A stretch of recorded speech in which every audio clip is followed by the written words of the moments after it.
we can use that process of doodling to regulate our nervous system and use it to get closer to God.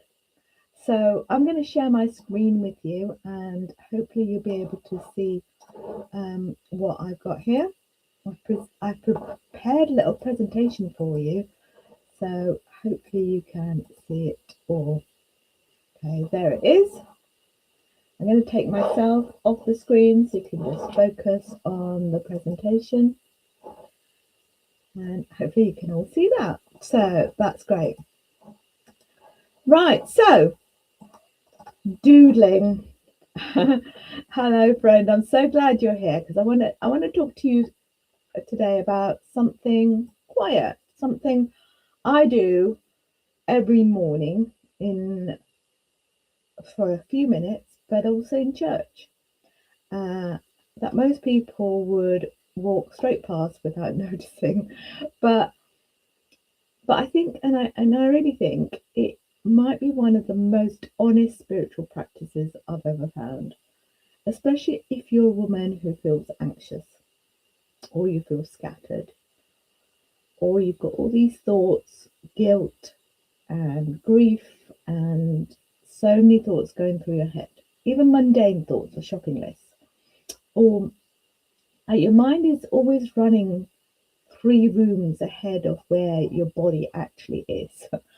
Have you ever felt like that? So today is about doodling with God. It's about how a pen and a page and a spirit-led practice can regulate your nervous system enough that you finally hear him. And it's not about the drawing. It never was about the drawing. Okay. It's about how my body learned to listen. So let me show you what changed. For years I sat in church the way most of us do, and we're taught to do, sit quietly in church. Like that picture on the left here, trying to concentrate, eyes forward, and you do what was happening inside of me. Do you know what was happening inside of me? I was kind of like making a shopping list, I was probably worrying about my kids or Adam, and I was rehearsing maybe a conversation I needed to have on Tuesday. And my mind was running 3 rooms ahead of where my body actually was. And I just thought I was like really bad at listening to God. And then one Sunday, I just opened my sketchbook in my lap. I let my hands move, little circles, little leaves, a bit of shading. And that's the picture, on the right, moving to listen. The strangest thing happened. The pastor's voice came clearer than it had been in months, years. Not because I was working harder, but because I'd stopped fighting my own nervous system. I actually filmed it this week, a little clip of my hands doing exactly this. And I want to share with you the clip. So just to let you in, I was feeling so overwhelmed this week that I actually didn't go to church. And then I felt guilty that I didn't go to church. So this morning, Monday morning, I listened to the sermon online, and then I recorded myself taking notes and doodling and colouring and painting, which is what I normally do at church. So let's watch this.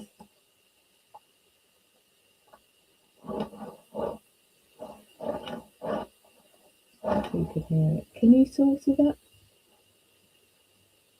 There it is. Okay, so I had actually drawn this, whilst I sat at the hairdressers, I'd drawn this, and I'm just using Inktense pencils here, and then adding water to it, drawing lines, smudging it with water, then writing the sermon notes here as the pastor was talking and things were still wet. things got smudged along the way. But it's interesting how some things kind of popped out to me, and I usually write them in capital letters. But the just adding colour, again, it calms your nervous system down. And you can see that I'm doing it in a very sketchy way. There's no sort of precision about that. Whenever a word pops up and the pastor's saying something, but I've got to write that down. God is holy, yeah. Sin is serious. I've got to write that down. And so it goes on like that. And in between, I'm colouring in and painting. And then when he says something that really speaks to me, that God will be faithful to his word of justice. The sin of the people meant exile, that they were going to be away from God. And, instead of them worshipping God, the Creator, they were worshipping their own kind of things that they had created. But God still had mercy on them. And that's the amazing thing that He gives me the right to call myself the child of God. But I'm not really worthy of that. But He died for me at the end of the day. So the future doesn't depend on us, but it depends on God. And He'll never forget us, He's made that covenant with us. So that's it. That's the whole thing. Just a pen moving gently across a page while the word of God is being preached. And that line on the screen, that's what I want you to sit with for a second. I thought I was bad at listening to God. And it turns out I wasn't bad at listening. My body just couldn't get quiet enough for me to hear. And I wonder if that's been you, friend. I wonder if you've spent years believing you were the problem when actually your nervous system was just doing what nervous systems do. The hand opens the heart and the heart opens to God. And that's what we're going to unpack now. So I'm not a scientist, although I have got a degree, a BSc, as a speech therapist, and I'm not a doctor. I'm a woman who has worked with people in recovery from a stroke for many years, a woman who's worked with children with communication difficulties, a woman who has lived inside her own anxious body for decades.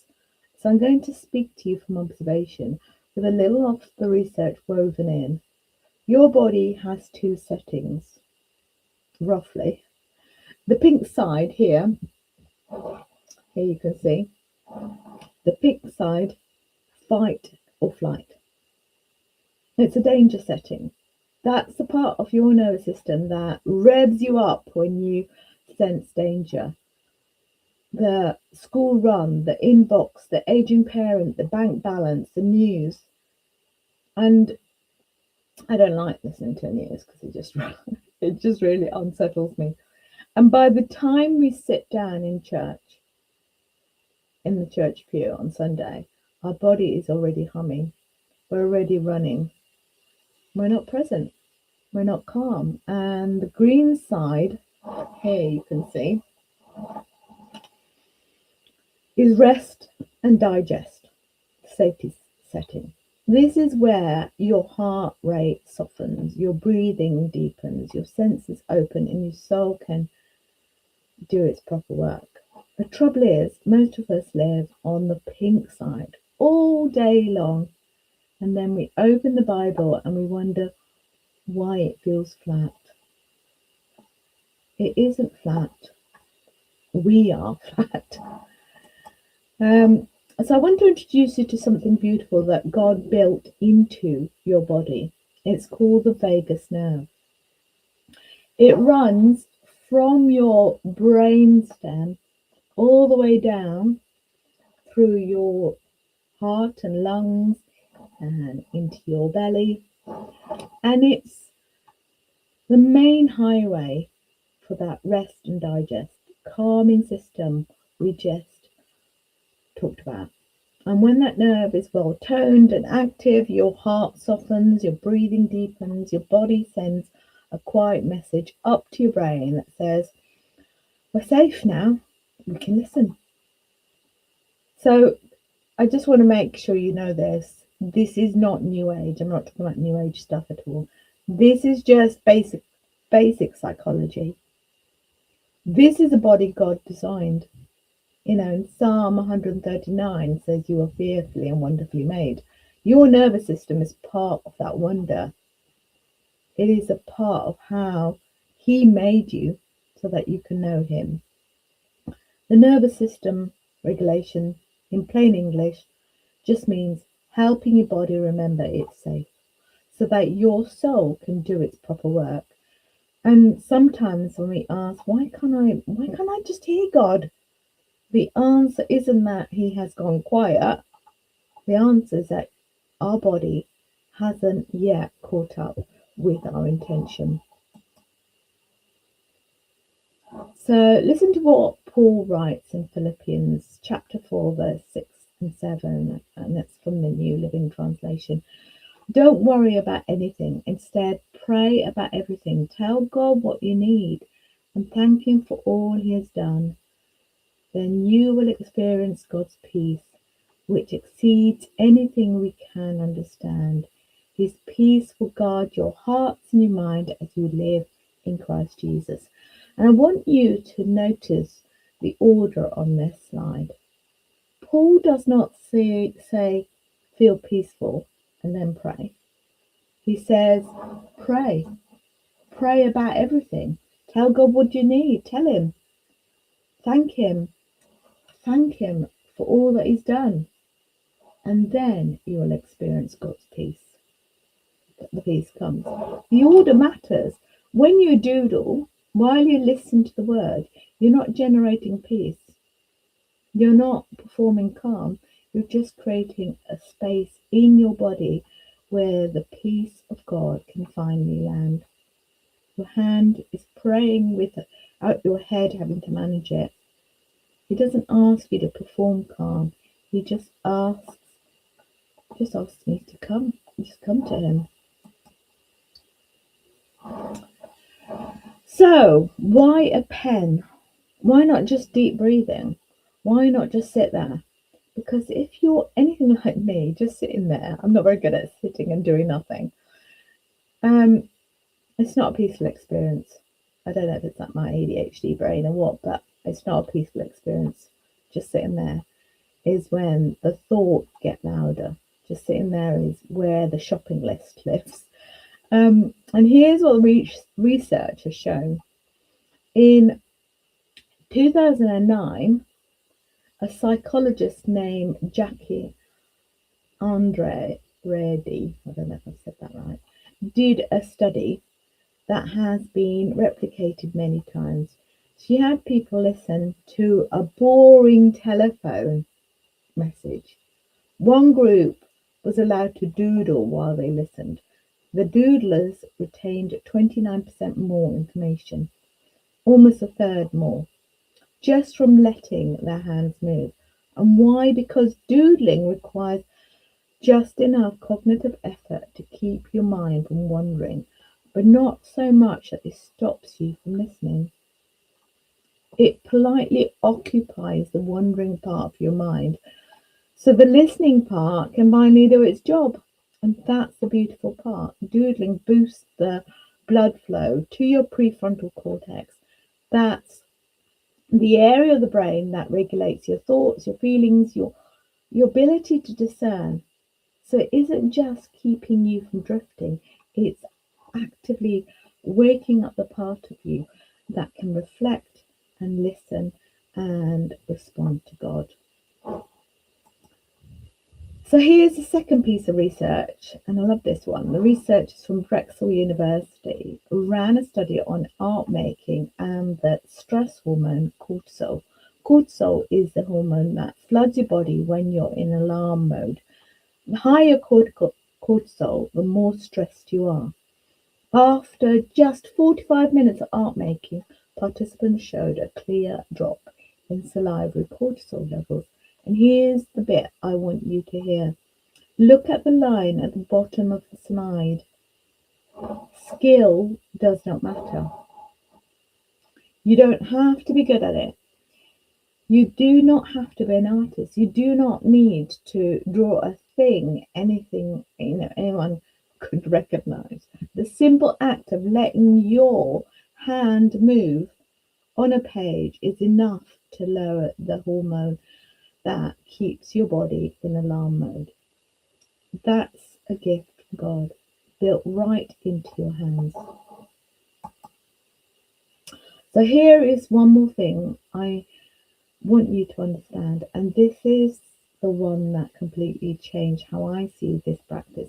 When you doodle, your hand is making a slow, rhythmic left and right motion. Therapists call this bilateral stimulation. Bilateral stimulation engages your parasympathetic nervous system, the rest and relaxation side. It sends physical signals of safety to your brain, overriding the fight or flight response. In other words, the very act of moving your pen back and forth tells your body you are safe. You can listen now. That's what we mean when we talk about prayer methods that work. Not because they're fancy, because they meet you in your body where you actually live. And I want to tell you what I have watched happen again and again in the women who have brought this practice into their prayer life. Three things happen, and the center of the three is intimacy with God. The first thing is the shame lifts, because for many years, so many of us have sat in a service feeling like we're failing at concentrating, not a good enough Christian, failing at being a good Christian woman, failing at hearing God, failing at not knowing the Bible enough, whatever that feeling that is going through your head, or the thoughts that you're going through, comparing yourself with others when it's like completely not true. It's not wise. It says in the Bible it's not wise to compare yourself to others. This practice leaves that shame off. They stop fighting their own minds. Receiving replaces striving. And the second thing, the word remains. Okay, the word remains. Their Bibles get marked up, their notes get rich, the pastor's words start to settle in their hearts because their bodies aren't running away anymore. And the third thing, this is one that always undoes me.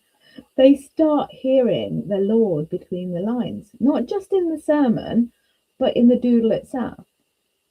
They'll be drawing a leaf and a verse will come into their mind. They'll be shading a circle and a memory will surface that they need to bring to God. They will be making maybe a tiny mark in the corner of the page, and a name will arise up. Maybe it's someone that you need to pray for. Maybe it's someone that you need to forgive. And the hand opens the heart, and the heart opens to God. I have seen women come out of seasons of grief through this practice. Women who had not been able to pray for months. And then they tell me, I just sat with my sketchbook and I just let my hand move. And God came, He came. So here's a verse I keep coming back to, 1 Peter 3, verse 3 and 4. Do not be concerned about the outward beauty of fancy hairstyles. Now, I'm convicted of that because yesterday I was in a bad mood because the hairdresser messed up my hair. But do not be concerned about the outward beauty of fancy hairstyles, expensive jewelry, or beautiful clothes. You should clothe yourself instead with the beauty that comes from within, the unfading beauty of a gentle and quiet spirit, which is so precious to God. You hear that? A gentle and quiet spirit. I used to think that meant being timid, saying less, just shrinking violet. But I don't think that's what Peter is describing at all. I think he's describing a regulated woman, a woman whose inside has stopped shouting, a woman who has come home to her body and her father at the same time. That's what the pen is for. Not to make me artistic, to make me quiet and depend on him. So here's what I want to invite you into. There are 3 doors on this slide. Okay, there's no pressure on any of them, but the first door is free. Just pick up a pen, any scrap of paper this Sunday, and just let your hand move. I also have a free workshop coming up on Friday the 29th of May, 3 p.m. UK time. It's called the Grief Pages. I'll show you that in a minute. And so that's free. You can come along with that. We will be doing junk journaling, but we'll be talking about grief. But the first door doesn't cost you anything. Just pick up your pen, any scrap bit of paper, sit in your seat, let your hand move while the word is being preached. Try it just once. See what happens in your body. The second door is something I made for you. It's called Doodle With God, and it's $7. It's a small, unhurried guide to sit with the Lord and let the nervous system soften. Nothing fancy, it's just a little gentle starter, and you can find it at creativesoulspace.com/quiet. And the third door is for women who want to make this a way of life. It's called the Creative Sanctuary, and it's my membership, and it's a whole sketchbook of seasonal prompts and unhurried home for women who want this kind of life with God. You can try it for $1 for 7 days at creativesoulspace.com/creative sanctuary 26. I'll give you the link down. The link's in the show notes down below.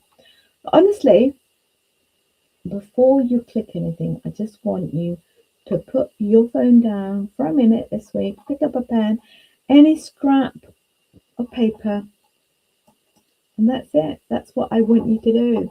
And I think that you're going to really, really enjoy it. So that's what we've got planned. So before we go, I want to send you out with these words from Numbers 6.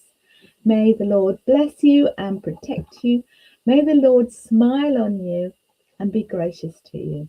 May the Lord show you his favor and give you his peace. So take a deep breath in, friend. Pick up your pen, and this week, let him meet you there. So I love you, and all this will be inside my blog post. You'll see my blog post. I haven't written it yet. I've got to write this after I've done this live stream.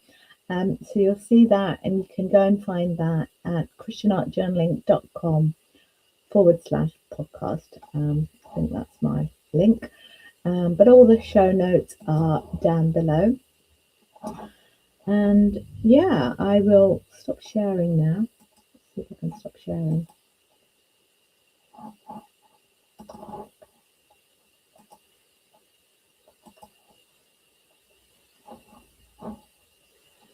Oh, I'm struggling with working out how to stop sharing. I do apologise. Anyway,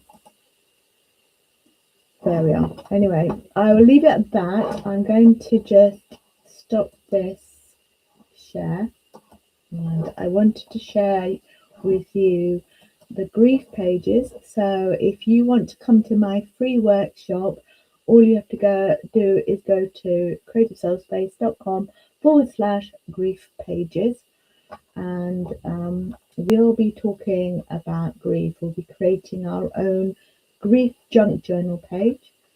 We'll be talking about the language for grief that you've been carrying quietly. We'll be using some simple journaling prompts to begin processing those different types of grief. And we're talking about the different types of grief. Did you know there are 11 different types of grief? So yeah, come along to this workshop. And just go to creativesoulspace.com/grief pages. And this is my membership. If you want to come to my membership, try it out for $1. You can go to ChristianArtJournaling.com/creative 2026. So that's it for today, and I will see you again.